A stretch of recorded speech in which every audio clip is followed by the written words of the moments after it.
3. I haven't made a video in a while and I'm kind of being clumsy. Hello everyone, this is a video by virtue of a request from Jude.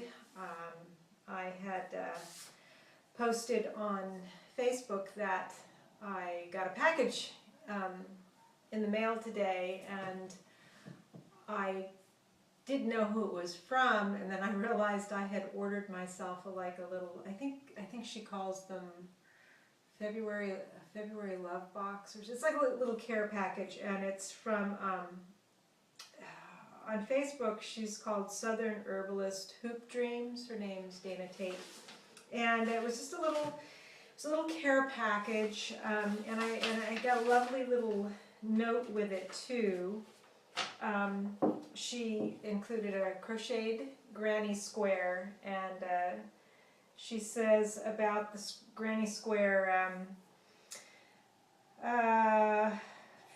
she talks about when she was 8. She says, I learned to crochet when I was 8 years old, shortly after my daddy died. Mom moved us back to Mississippi from Kansas, and I found myself surrounded by grandparents and uncles and their wives and girlfriends.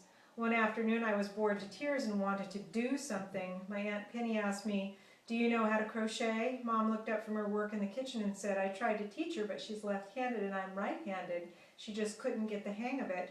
Aunt Penny looked at me and said, well, I'm left-handed, so today you're going to learn to crochet. And by the end of the afternoon, I made my first granny square. So she included that. She included a bee balm elixir. She says, bee balm is such a wonderful ally, from stomach complaints to supporting us through sickness, as nourishment for the throat and lungs, even to assisting with stubborn urinary tract infections. I made this bee balm into an elixir with brandy and local honey, and I mostly recently have used it in grief support and in my recovery blends, which is very interesting to know. You can use a teaspoon or so in any hot teas for a very uplifting kick. My bee balm is not very hot like some varieties, but I hope my next planting will be spicier. And then she has a chai tea blend, which smells really, really good. I mean, I make chai, but I keep it really simple, and it's mostly a black tea with a little bit of fresh cardamom and fresh ginger and some crushed cardamom in it. But this has like clove and cinnamon, and smells really good. And then she has a nourishing oil, Whisper of Spring Nourishing Oil. I blended this oil from infusions of comfrey, calendula, basil, pennyroyal, and a wee bit of leftover cottonwood. While this oil is light in fragrance, it is strong medicine. Rub some on the inside of your arm and make sure your skin is not sensitive to it before you go taking a bath in it. And then she has a mini, this is so cute, if you can see it there. It's a mini Ceremony Mojo bag. Finally, I have enclosed a mini Ceremony Mojo bag. This bag has a blessed moonstone, dried roses, and a tea light. I encourage you to find a little spot, even if it is next to your laptop or on your coffee table, and devote some time to yourself. Light your candles.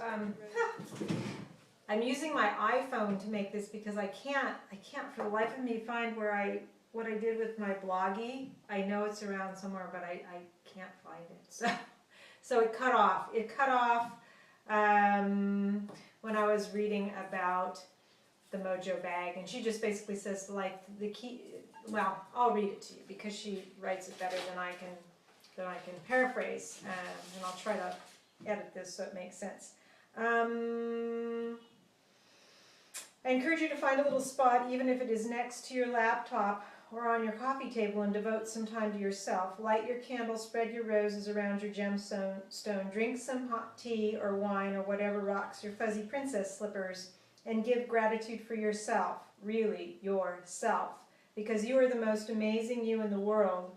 If you are sappy like me, you can be all creative and write yourself a little love note, wrap your gemstone in it, tape it up, and stick it in your underwear drawer. Imagine your surprise and delight when you read your love note a year from now. Yes, I do that crazy shit. And then she says, last week Poppy Swap invited us to offer a love poem to the planet. I will leave you with this offering and much gratitude for allowing me to connect with you in this way. I went into the woods to pray today. Great Mother always hears my song. to her as I sift my hands through fallen leaves and make sounds only she understands. The squirrels and birds were silent, watching me carefully as I touched my brow to the hem of her gown and placed dried rose petals at her feet. Heart lighter, I rested quietly on the generous earth. She embraced me gently, as I felt linked and rooted and bound to my place. As I imagined myself a monotropa, head bowed, grateful for connection, I left the woods today, transformed by her adoration. And that's such a lovely note to get with all of this too. And interestingly enough, the stuff she was talking about, loving oneself, that actually came up in my session with my therapist today. I've been focusing on dealing with certain personal issues that I'm going through right now, personal, interpersonal, and I decided that I'm going to let that rest. I can rest in the uncertainty. I'm okay with that. I can just be present with it.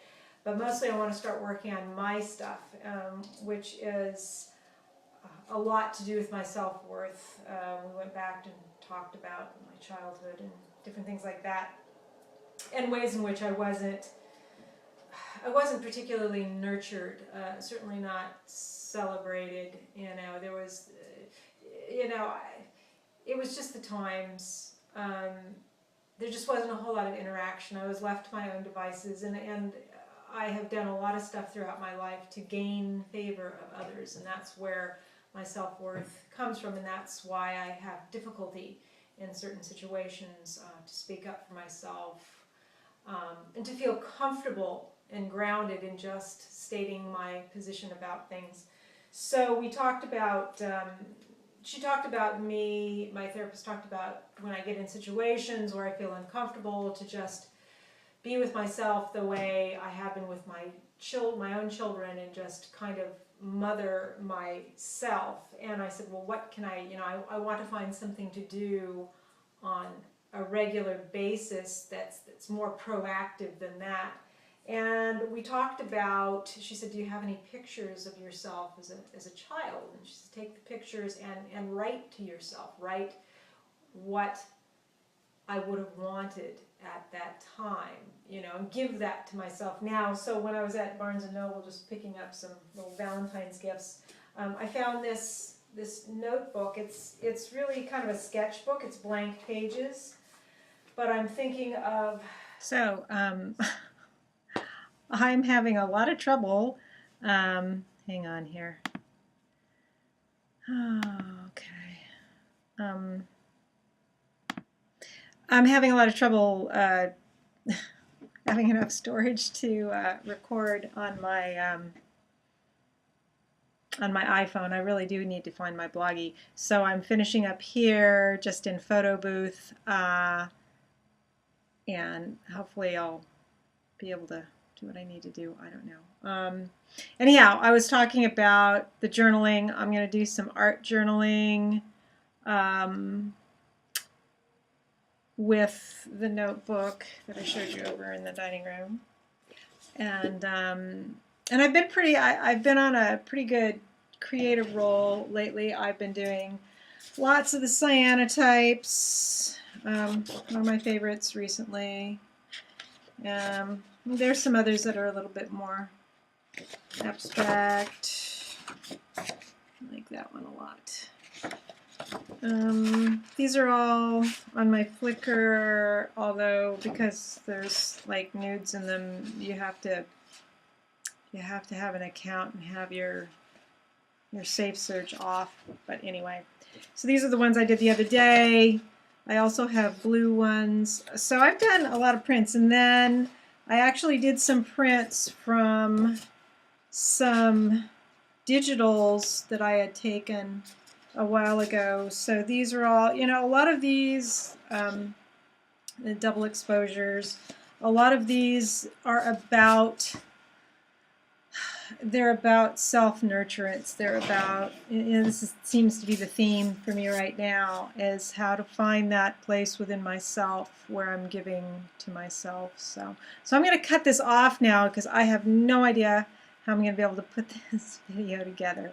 And anyhow, I hope everyone's doing well, and we'll see you around. Okay, bye.